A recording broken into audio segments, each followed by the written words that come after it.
हाय प्यारे बच्चों, आज टॉपिक है बेटे अपना फिनॉल स्टडी करेंगे। फिनॉल प्रिपरेशन ऑफ मेथड और प्रॉपर्टीज के बारे में। सबसे पहली बात, जब भी कभी बेंजीन रिंग के साथ सीधा बेटे OH ग्रुप अटैच होता है तब उसको हम लोग फिनॉल के नाम से जानते हैं। यदि आपसे बोला जाए कि एरोमेटिक अल्कोहल क्या है, तो एरोमेटिक अल्कोहल होता है इस तरीके से। ये अगर इस तरीके से होगा तो उसको बोलेंगे बेटे एरोमेटिक अल्कोहल। तो आपको ध्यान रखना है कि अगर एरोमेटिक अल्कोहल और फिनॉल की बात की जाए तो फिनॉल में जो बेंजीन रिंग है, अगर बेंजीन रिंग से जुड़ा हुआ सीधा OH ग्रुप, तब उसको हम लोग फिनॉल बोलने वाले हैं। ठीक है, तो बेटे बात करेंगे आज फिनॉल की प्रिपरेशन ऑफ मेथड कि फिनॉल को किस तरीके से प्रिपेयर किया जाएगा। तो ध्यान रखना, preparation of method from chlorobenzene. ये बेटे हम क्लोरोबेंजीन से फिनॉल को फॉर्म करना चाहते हैं तो सिंपल, सबसे पहले क्लोरोबेंजीन फर्स्ट मेथड है। इस तरीके से क्लोरोबेंजीन हो गया। यदि क्लोरोबेंजीन पर हम वाटर का एडिशन कराएं HOH, तो आप देखेंगे इजीली बेटे H और Cl बाहर निकल जाएंगे और जो OH ग्रुप है इसको रिप्लेस करेगा, यहां आ जाएगा। तो इस तरीके से फिनॉल फॉर्म हो जाएगा। बात कर रहे हैं बेटे second डाउस process. That's important process है। ध्यान रखना, क्लोरोबेंजीन से कभी फिनॉल को फॉर्म करना है तो इस तरीके से। दूसरा हम लोग डाउस प्रोसेस का इस्तेमाल करते हैं। डाउस प्रोसेस हिंदी मीडियम वाले में ध्यान रखना, डाउ तत्वों के नाम से हम इसे जानते हैं, थोड़ा समझने की आवश्यकता है। ये देख क्लोरोबेंजीन दिया C6H5 से क्लोरोबेंजीन में कर दे रखा है, तो क्लोरोबेंजीन पर सोडियम हाइड्रोक्साइड NaOH, आप इस तरीके से रिएक्शन को दिखा सकते हैं। NaOH अपने दो मॉलिक्यूल्स NaOH के रहते हैं 623 केल्विन, 623 केल्विन टेम्परेचर था, 350 डिग्री सेल्सियस रखते हैं। उसके बाद 300 एटमॉस्फेयर अर्थात 300 वायुमंडलीय दाब पर रिएक्शन कराते हैं। यहां से बेटे OH और यहां से H अर्थात वाटर बाहर, ये Cl, ये Na, तो ये NaCl बेटे बाहर हो जाएगा। बाकी जो ONA है वो यहां करके जुड़ जाएगा तो बनेगा सोडियम फिनॉक्साइड। यहां से इस तरह की स्पीशीज बन जाती है सोडियम फिनॉक्साइड की। यदि आप इसे डाइल्यूट HCl या H2SO4H+H2H+ द्वारा कराते हैं तो यहाँ से Na और Cl बाहर हो जाएगा और बचेगा बेटे C6H5OH। इसका मतलब फिनॉल फॉर्म हो जाएगा। इसको बेटे हम लोग डाउस प्रोसेस के नाम से जानते हैं। इंपोर्टेंट प्रोसेस में से आता है कि हमें कभी भी डाउस प्रोसेस से रिएक्शन करानी है। ठीक, बात कर रहे हैं बेटे सेकंड वन, फ्रॉम डाइएजोटाइजेशन।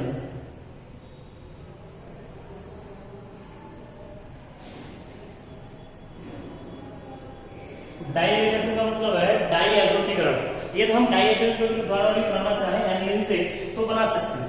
तो मैं यहाँ प्रोसेस का नाम लिख दिया है। यदि आप चाहते हैं तो फ्रॉम एनिलीन लिख सकते हैं कि एनिलीन से अगर हमें किस तरीके से बनाना है तो उसमें आपको प्रोसेस ये इस्तेमाल करना पड़ेगा। मैं सीधा करा दे रहा हूँ, फ्रॉम एनिलीन। एनिलीन होता है बेटे C6H5NH2। आपने देखा लास्ट चैप्टर में आपने स्टडी किया था NaNO2HCl। NaNO2HCl इसके द्वारा आप रिएक्शन कराते हैं, सीधा HNO2 कराते हैं, NaNO2+HCl gives HNO2+NaCl, इस तरीके से निकल जाएगा। तो यहाँ से बनेगा, यदि आप रिएक्शन कराते हैं 0 से 5 डिग्री सेल्सियस टेम्परेचर है 273 to 278 केल्विन पर रिएक्शन कराएंगे तो पहले बनेगा बेंजीन डाइएथेनिल क्लोराइड C6H5N2+Cl-। अब बेटे आपको कराना है फिनॉल बनाना है। मैंने आपसे यहाँ से कई कंपाउंड बनाने के लिए बोला था, सैंडमायर रिएक्शन, गाइटर-मान रिएक्शन यहाँ से कराई थी आपने। बेंजीन बनाते हैं अपने को यहाँ से H2H+। यदि आप चाहते तो जो H और Cl बाहर निकल जाते हैं, N2 बाहर हो जाता, OH जो बचता है मिल जाता। तो सीधा मैं लिख दे रहा हूँ, इस तरीके से बनने वाली स्पीशीज रहेगी, OH फिनॉल बनेगा प्लस N2 और प्लस HCl। इस तरीके से बेटे एनिलीन से जब भी हम benzene diazonium chloride form करते हैं तब इस रिएक्शन को बोलते हैं डाई एजोनिफिकेशन के नाम से जानते हैं, अर्थात डाई एजोटीकरण। और डाई एजोटीकरण की अगर हम वाटर के साथ रिएक्शन कराते हैं तो आपका फिनॉल फॉर्म होता है। बात करना बेटे क्यूमीन से, ध्यान रखना एनसीईआरटी में दे रखी है फ्रॉम क्यूमीन। क्यूमीन इस तरीके से ये बेंजीन रिंग है, बेंजीन रिंग पे जुड़ा हुआ जो कार्बन है उसकी एक वैलेंसी आयरन के साथ और दो वैलेंसी मेथल ग्रुप के साथ जब ज्वाइंट होगी तब इसको हम लोग बोलेंगे क्यूमीन। इस पर पहले आपको ऑक्सीडेशन कराएं, जब आप ऑक्सीडेशन कराते हैं तो बनता है क्यूमीन पेरोक्साइड, दो है इस तरीके से आप बन जाएगा COOH और सिंगल बॉन्ड CH3 जैसे था उसी तरीके से। अब अपने को OH को बताना है, ये बेटे आप डाइल्यूट H2SO4 की प्रेजेंस पर रिएक्शन कराते हैं तो यहाँ से ये एसीटोन वाला पार्ट CH3 COCH3 एसीटोन बाहर निकल जाएगा और जो बचा हुआ पोर्शन है इस तरीके से यहाँ से जो OH पोर्शन है वो यहाँ पर जुड़ जाएगा इस रिंग पर, तो बनेगा बेटे फिनॉल और एसीटोन फॉर्म होता है। इसको हम लोग क्यूमीन से बनाते हैं और इसका नाम है क्यूमीन पेरोक्साइड।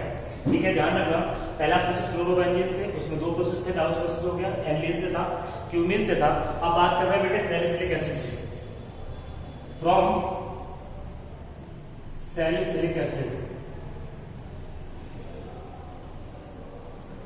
जब आप सैलिसिलिक एसिड से बनाते हैं, सैलिसिलिक एसिड से कैसे बनाएंगे, फिनॉल दे रखा है इस तरीके से, अगर फिनॉल OH और यहाँ बेटे COOH जुड़ जाता है जिससे हम लोग बनाएंगे, जब फिनॉल के रिएक्शंस पढ़ रहे हैं तो रीमन टीमन रिएक्शन पढ़ेंगे, उसके द्वारा करेंगे कॉल्विस सिमेंट, उसके द्वारा भी हम इसको बना सकते हैं।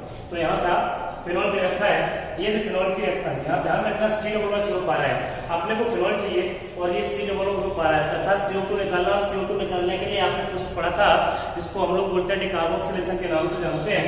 इसका मीन्स है ट्वाइस NaOH प्लस CO।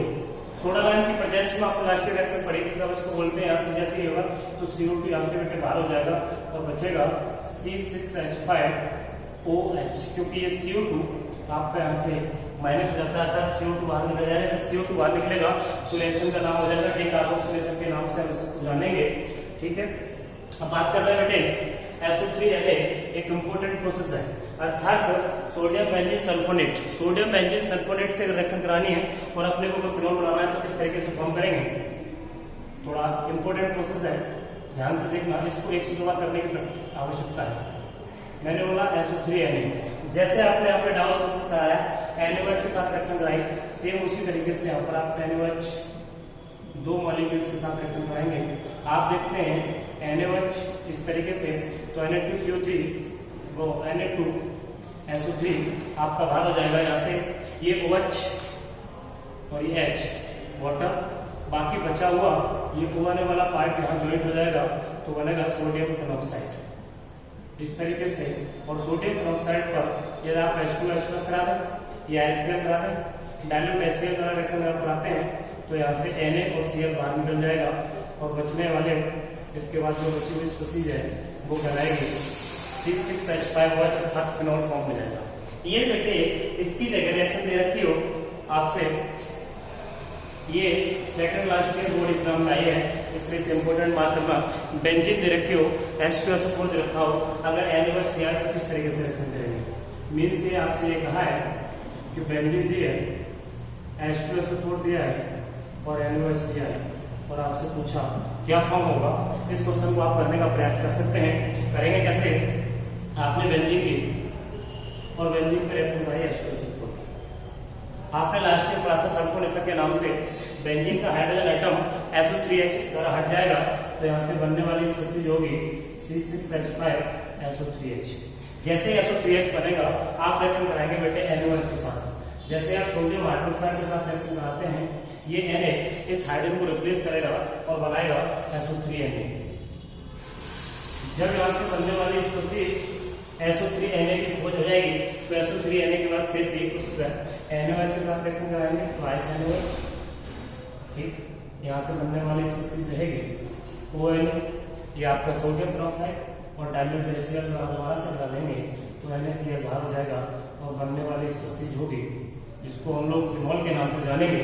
इस तरीके से फिनॉल बनाने के कई प्रोसेस हैं, उन प्रोसेस में मुख्य रूप से ये प्रोसेस थे, इन प्रोसेस का हम लोग इस्तेमाल कर सकते थे। इन प्रोसेस के माध्यम से फिनॉल को फॉर्म करते हैं। इस टॉपिक में, इस लेक्चर में हम लोग उतना ही पढ़ेंगे। नेक्स्ट लेक्चर में कल हम लोग प्रॉपर्टीज की बात करेंगे। Thank you. आपको मेहनत करनी है, बार बार लिख करके प्रैक्टिस करनी है, और प्रैक्टिस के आधार पर ही हम इसको सॉल्व कर पाएंगे। Thank you.